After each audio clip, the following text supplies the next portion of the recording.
Now we're starting our look at sections of the digestive tract that are beyond the oral cavity, and that takes us to the pharynx and also the esophagus. And that's what is the subject of this third recorded lecture. The fourth recorded lecture then will pick up with the stomach. This is some anatomy and functional anatomy that we're going through. The figures in the book are excellent. I hope I have some extra figures here that you aren't going to see otherwise, and pointing a few things out. There's not a lot of extra details here. This isn't some physiology of the kidney kind of lecture, but I hope you do enjoy some of the details, and I'm trying to make this interesting as it is. It really is. So we all have a pharynx. Don't know that you think about that, but we have things that are in our mouth, and from there, the pharynx allows then that oral cavity to connect. It's a sorting area, either into the esophagus or down the larynx. And I hope that you know that what goes down the esophagus is headed to the stomach. What's in the oral cavity or nasal cavity, so we can breathe through our mouth or through our nose, is going to be then the respiratory gases that are making their way down to the larynx and eventually into our lungs.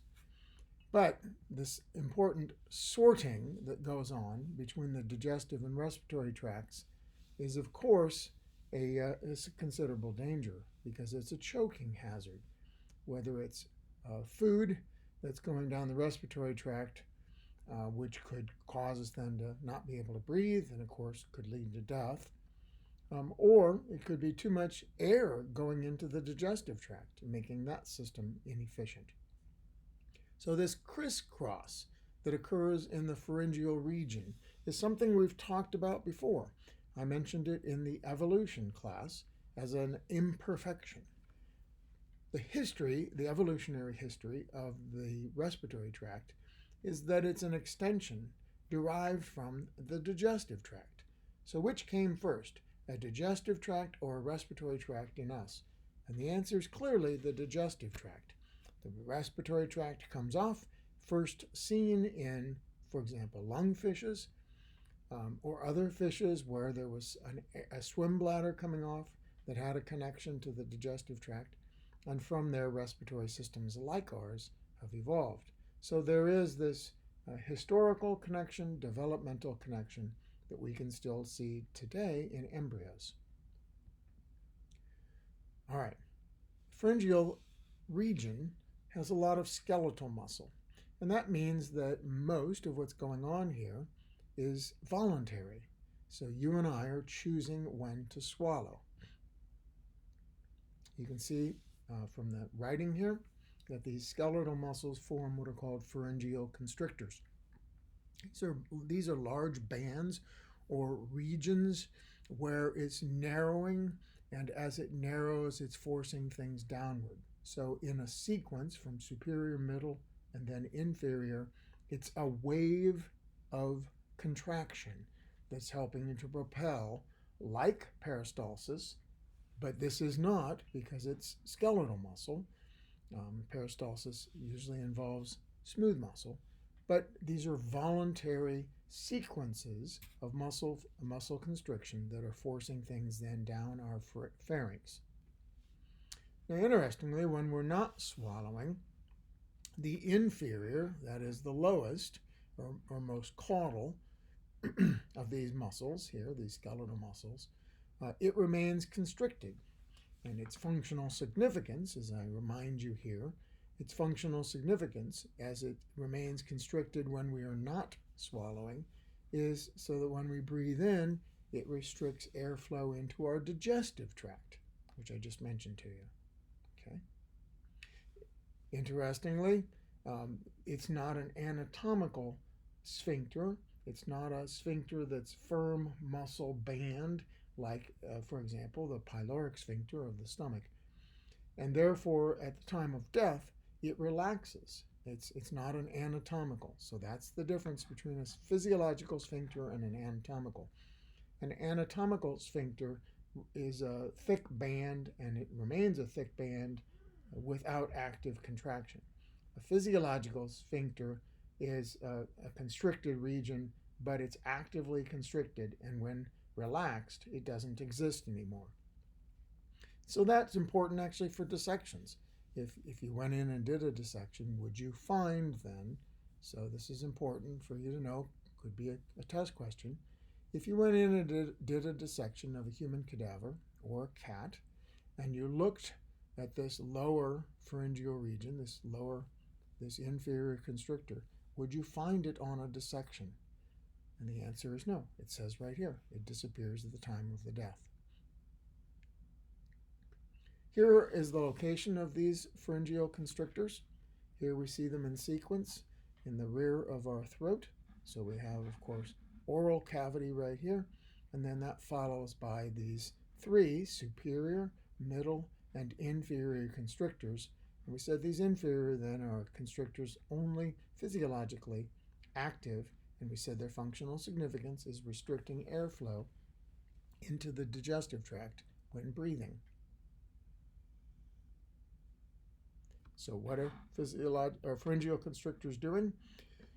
They're forcing food downward during swallowing, okay? Moving food into the esophagus. And over here, the note on the right is what we just talked about.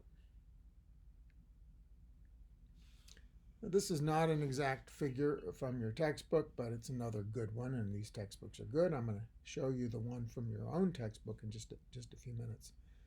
But these are the pharyngeal regions, of which there are three. A nasopharynx, you can see that's up in this region right here. There's the opening of the eustachian or auditory tube right here that equilibrates air into our middle ear. That was a subject at the very end of BI251. So for those of you that had that this last fall, that was something we probably talked about between Thanksgiving and Christmas. So this is nasopharynx. Oropharynx, you can see, is farther back here at the rear of the oral cavity. And finally, laryngopharynx, which is this region down here. And we're going to look at this in a little bit more detail. What's interesting about this whole region to me is that it's clearly relevant to each of us in that it's part of our daily life. We're moving our tongues to speak, we're breathing, we're swallowing, we're trying not to choke. And although we're aware of a lot of what's going on in our oral cavity and the pharyngeal regions, we often don't have a good understanding of the anatomy that you can see here. People might press against someone's throat, but what are they really pressing against? And that's what you're able to see here.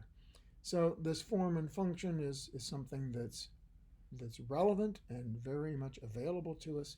You can even look down your throat and see some of these parts, but it might seem a bit of a mystery. I'm going to make that point further. There are some people that, as some kind of weird trick, and undoubtedly there's all sorts of video of this, whether it's on YouTube or wherever it is. And you could take, for example, a long piece of spaghetti, and you could either put it in your mouth and blow it out your nose, or likewise push it down your nose and out your mouth, which to me would be very irritating. But you can then have a single strand of spaghetti going in your nose and out your mouth. And some people call this head flossing, which it's going to irritate this region here. And if you've ever had sinus drips, sinus drainage where there's a regular drip and irritation here, this can be really sore. So I can't imagine why this is something you'd choose to do very often. But if somebody did this, and when people do this, here's my point. I frequently see a big surprised reaction. Oh my gosh, how could they do that? Oh my gosh, weird. I even saw a guy do this with a snake, a live snake in that area, in his nose and out his mouth, which is not something that you should be doing for, oh my goodness, snakes carrying infectious bacteria. It's not nice to the snake, etc. The point is that could you possibly take something in your nose and go out your mouth? Oh, absolutely. And you can see why in the sagittal section. That's my point. My whole point is people are surprised that one could do this, and you shouldn't be surprised if you have an understanding of the anatomy. You should be annoyed, maybe, or bothered that someone's doing this and suggesting perhaps that this is something others should do. But no, this is not a good idea, but anatomically you can see why it's possible. So here is one of those really nice cadaver figures that helps us then to really understand these three regions. So here in the bottom left, all in blue, they've highlighted then what we mean by the pharynx. What is the pharynx? Here you go, it's this collective region, of which there are three subregions. Nasopharynx, we just talked about at the rear of the nasal cavity. Oropharynx here at the base of the tongue and back up to the epiglottis. And then from the epiglottis right here, guarding the opening into the trachea, is then another part of the pharynx, the laryngopharynx, heading down to the esophagus. Okay. So just a reminder, with the red arrow here, what is that region? And I hope you know it's the oral cavity. It's just what we talked about in the prior lecture, the oral cavity. Here now are figures from your book, I believe, helping you to further see these different kinds of regions identified here. And nasopharynx, oropharynx, laryngopharynx, another sagittal section showing any kind of detail that you might be interested in. It's really important to look around and notice the relationships of these parts. And then finally, here's a cadaver that's been sagittally sectioned so that we can see these regions. So there would be the hard palate and soft palate. And right here at the very rear of the soft palate is where we have the oropharynx. So just beyond the tip of the soft palate and the rear of the tongue, oropharynx. And in this area right here is really the sorting area where breathing in, you might feel a coolness in the back of your throat. So breathing in, you're feeling this kind of coolness. Breathing in through your mouth, you feel a coolness in the back of your throat like that. Okay. And this is where, likewise, if we sneeze, we might be blowing something out of our mouth, and likewise blowing something out of our nose. Our nose. I don't know what our nose is. Our nose right here. Similarly, I've already made this point, and now going in the other direction on this diagram. Here you can see why it is that when we vomit, when we pull up materials from our stomach through the esophagus, that when we normally vomit out our mouth, some could come out through our nose. So that's that potential right there. It's also possible, depending on what you're doing, that when you swallow a fluid, you may laugh. So that's kind of a common, I don't know, maybe a junior high school kind of thing, is to make somebody laugh and blow something out their nose. And I was able, I'm very proud of this, with my best friend in high school. I was able to wait until he was drinking milk, which is a kind thing to do because milk coming out your nose is a lot less painful than soda coming out your nose. I waited till he swallowed, and as he swallowed, I gave him my best punchline, and I actually got him to have milk come out of his nose. And again, that's a crowning achievement for a very immature high school boy, which I was. So here you can see if you change the angle and you're expelling something from your stomach, the normal trajectory is to go straight up and out your nose, not, if it's forceful, not to dribble out through your mouth. All right, now talking about the esophagus. This isn't going to be a real long lecture because, in fact, we've only got two main sections to talk about. This is, as it says, a straight muscular tube, about 25 to 30 centimeters long. So I'm looking right here on my own little ruler, and I would tell you that about 25 to 30 centimeters long is going to be about 10 inches because there are about 2.5 centimeters in an inch. I'm just checking right now on my ruler. Yeah, it's almost exactly that. Maybe one of you knows the more precise. So, about 10-inch long tube for those of us that aren't on the metric system. So we're starting at about the cervical, the 6th cervical vertebra, also the cricoid cartilage. Some of you might have missed this on a test, but there's a tiny muscle called the cricothyroid muscle going between the cricoid and thyroid cartilages. It's pressed tightly onto the trachea, and I've sometimes put that on tests. So that's that little cricoid cartilage. So what's the esophagus doing? It's the intermediary, it's the passageway, it's the hallway, really. In an analogy in a building, it's like a hallway. It's a transport area. There's not a lot going on in the esophagus. It's simply a place to get from pharynx to the stomach. But that requires a whole series of adaptations because we eat all sorts of different kinds of nutrients. It could be in a fluid, or it could be something that we've chewed up, or it could be something you should have chewed up more. Okay. How does the esophagus make its way to the stomach? Well, it has to go through the diaphragm. And so in your dissections, as you get going here, and you will, I'm hoping very much that on the 25th, let me look again at the calendar and just confirm all of that. Yeah, it's the 25th. That Tuesday is when you start your cat dissections again. And we'll get going on that. We'll get, even if we're not meeting for lectures, I want you to get going on your cat dissections in lab, because you can do a lot of independent work and you can be pretty safe, I think. In any case, when you do that, you'll be able to see in the thoracic cavity, you'll be able to identify the esophagus as it's moving through. Of course, it's the cat's. And then you'll notice that it has to penetrate the diaphragm. And then once it does, it penetrates through the esophageal hiatus. And then just on the abdominal side, that we see that the esophagus quickly meets the stomach. And so all the expansion, the stomach, is occurring, of course, on the abdominal side of the diaphragm. And here's just what I was talking about. So here on the right is the very beginning of the esophagus, down here. Here we see the esophagus then continuing, so this would be the esophageal hiatus. Might have been cut here, I think, in this dissection. And then you see the short section of the esophagus. What is this thing right here? What is this over here? And I hope you said the liver, but that'll be part of your dissections as well. This is one lobe of the liver right here.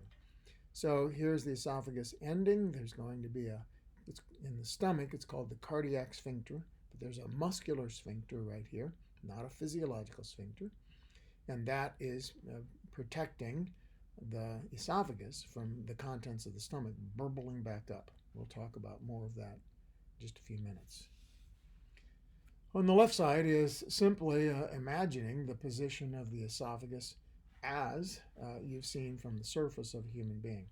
So here it looks like a man. The esophagus is coming down and tilting to this person's left.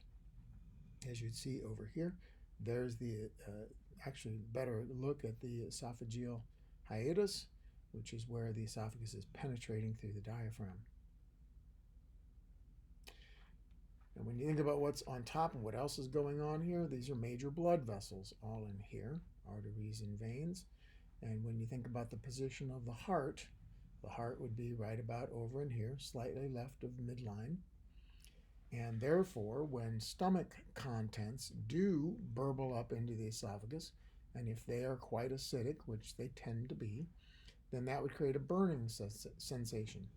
And thus, that burning sensation is in the location of your heart, and thus it's called heartburn, even though it's part of the digestive tract. The name heartburn comes from its location of the pain. Now, the problem is, what happens if you're actually having a heart attack and you confuse it with heartburn?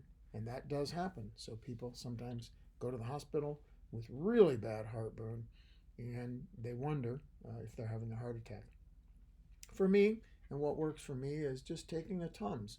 So you can buy Tums at Walmart. I buy the ones that are sugar-free, so they're not contributing to cavities in your mouth. And if you're having a little bit of heartburn and you take a Tums is, of course, a substance which is going to neutralize acid, and it might provide some quick relief. If it does, that's a good sign that your pain is heartburn and not a heart attack. And as I am an old man now, very, very old man, barely able to function at all here, you got to be aware of maybe you're having a heart attack. Okay. So here's the esophagus in some detail in that figure we just saw. And now some details about it. It's a non-keratinized stratified squamous epithelium, which means it's pretty much like what's in most of your mouth. Not sure where I've mentioned this before, maybe in another anatomy class, my advanced anatomy, but in rodents who consume an awful lot of grains and things that are very rough, the esophagus or parts of the esophagus are keratinized. Here it's not in us because we tend not to eat really sharp things that require protection. But it is possible that you've swallowed some potato chips or other kinds of chips. They could be tortilla chips. And that you didn't chew it up quite enough, and then when the esophagus constricts down, it's going to constrict down on a sharp edge, and that could hurt. Another thing is there could be some non-compressible things that you've swallowed, and you might think, what is that that's kind of rubbery that you're going to swallow? And for me, if you have a hard-boiled egg, so when I've been very, very busy professionally at times, I've had to resort to eating a couple hard-boiled eggs for lunch, and I'm in a hurry, that's the point, and so I might not have chewed up the egg white, the rubbery, in a hard-boiled egg white. And I've felt that on more than one occasion as I swallow it and go, oh, geez, I should have chewed it more. And it actually has trouble being compressed and making it through these openings. And then you can kind of feel it make its way through the opening, and then you feel a little bit relief when it kind of plops into the stomach. To help the journey for whether it's egg white or potato chips or tortilla chips, or who knows what it is that you've swallowed, esophageal glands that are in the submucosa are helping to lubricate the esophagus, and that's important. Same thing in our mouth.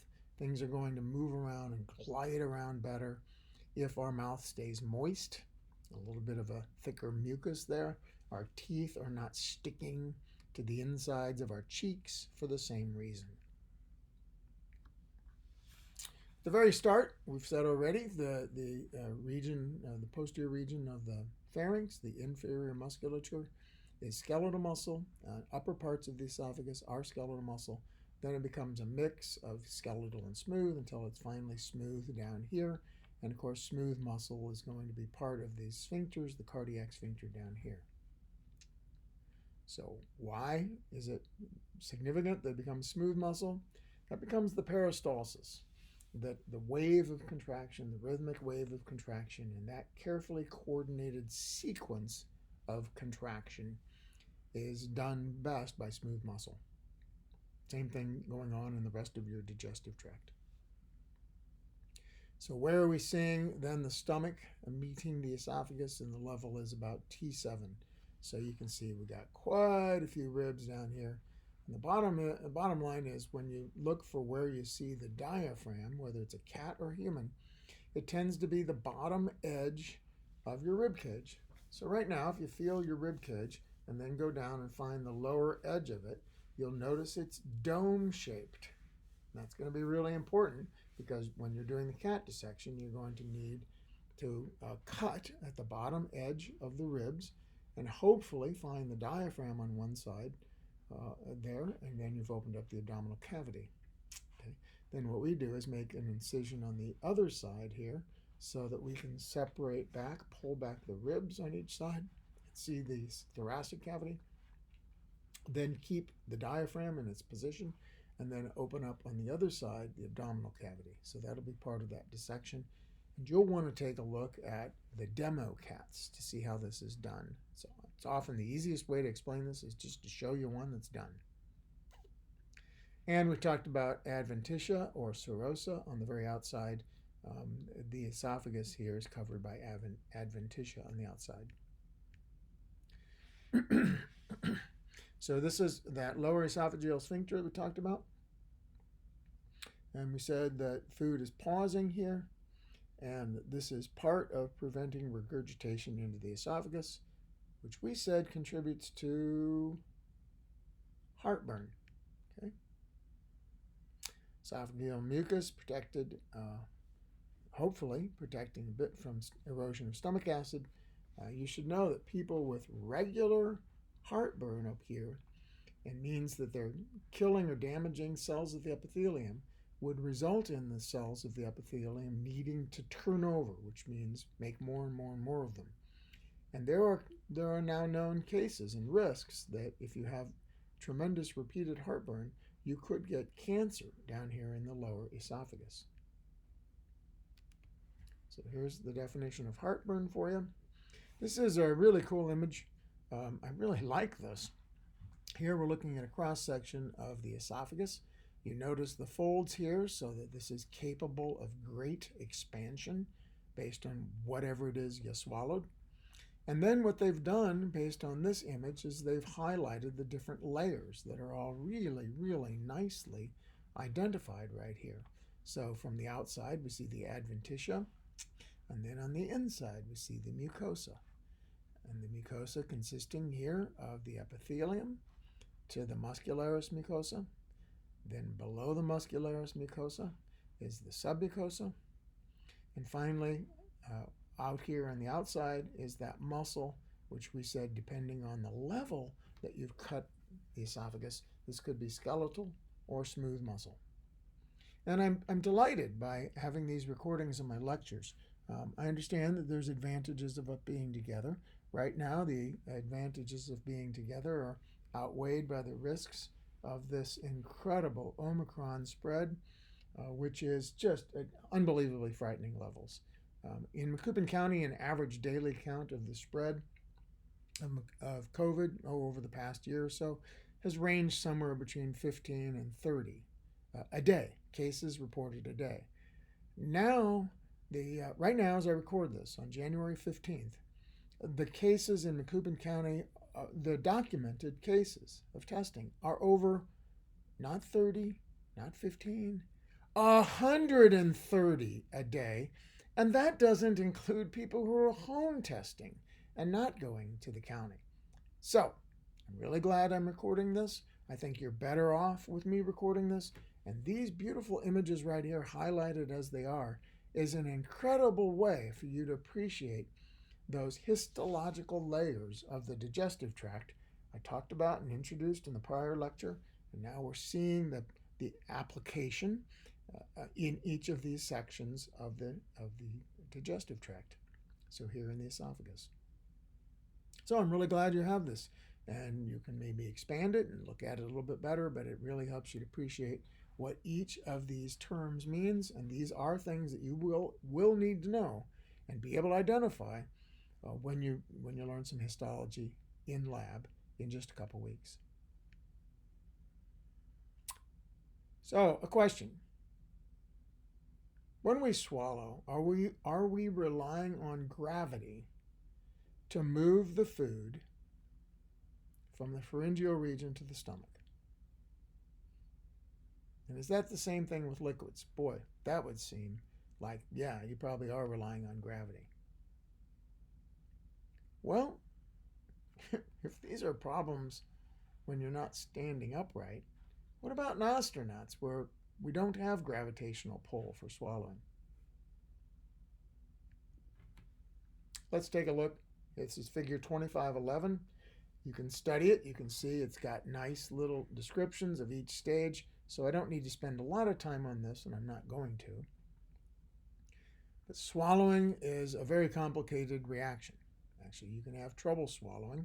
There are so many steps in the process, and that might detect a problem, like swollen lymph nodes or swollen tonsils or an obstruction somewhere.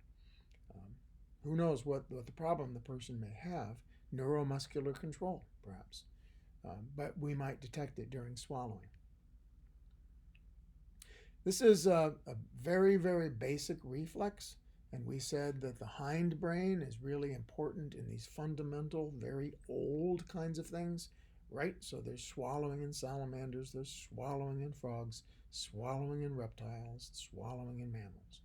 So these are a very fundamental response, and so we're not surprised, and you should know that it's the medulla oblongata that's involved in this, the very hind end of the brain. So in the very oral phase, this is what we are actively doing. One of the questions I asked you in the first of the recorded lectures was, when we chew up food, how do we know when we're done? How do you choose?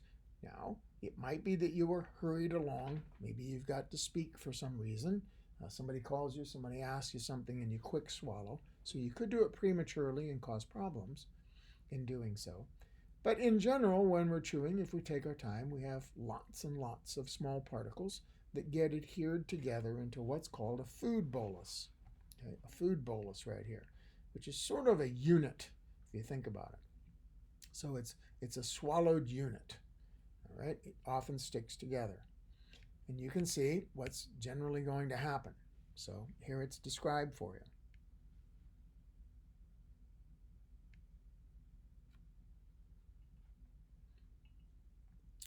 So the epiglottis right here is going to tip down, trying to guard the entryway into the larynx, so that down through the trachea we do not get food.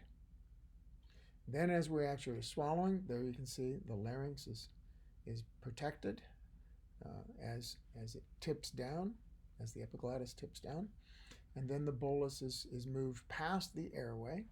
Now if you're trying to swallow and also breathe at the same time, oh my goodness, you've really opened yourself up for a chance for choking. So here you can see those stages. Breathing is suspended. Various muscles contracting. Epiglottis meets the laryngeal opening, guarding it. Vocal cords likewise are closed. The upper esophagus has got to widen because there's a big load coming through. And then these muscular contractions that we talked about, the pharyngeal muscular contractions, are going to actually force the bolus downward. And now, as it's traversing through the esophagus, peristalsis is taking place. And what we mean is there is constriction of the esophagus behind the bolus. Okay. This is involuntary. This is that reflux we said from the medulla oblongata. It's pushing the bolus downward. And then as it does, this sphincter right here has to open up. This lower esophageal sphincter is going to open up. There's a cardiac sphincter that has to open up. And so we have pressure behind it. We have then the relaxation of these sphincters, and the bolus gets driven into the stomach. So as it says right here, when you're standing or sitting, a lot of the movement of food and liquids is by gravity, which is faster than peristalsis. So gravity just takes over. But, as it says right here in red, regardless of your body position, instead of gravity, if gravity is not helping here, peristalsis can be sufficient. Liquid typically reaches the stomach, and if it's gravity driven, in just a second or two, you might feel that.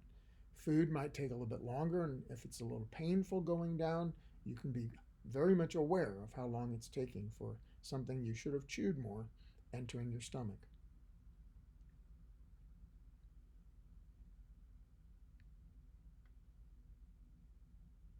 So I'm guessing that you're studying the figure right now. If you're just listening to this, you're going to need to look at the screen. So, as we end here, can you swallow food upside down? Well, you can try this. Do it with something rather small. Don't try to take a giant mouthful of something, but something that you can chew up pretty thoroughly, and you want to do that. You don't want this to be a painful experience. But what I suggest you do is have something chewed up in your mouth, then lean way over like you're tying your shoes and swallow. And then stay in that position for about 20 seconds and see if in fact the food is propelled to the stomach. Then you can do the exact same thing with a liquid. So you don't have to drink while you're upside down. Put a fluid into your mouth, then lean over and swallow. Now it's possible that the movement in the pharyngeal region is not so thorough and a fluid could come out your nose. So that's a little bit of a warning there for you, okay? And so given all this, I have no idea what's going on here. Given all of this, why isn't swallowing a problem for astronauts? Because you can swallow food and water without relying on gravity. And that's where we end this third recorded lecture, which is on the shorter side of things, which is kind of adjusting and compensating for the length, maybe a little bit longer than the first two lectures. The next lecture, we pick up and look at the stomach in detail.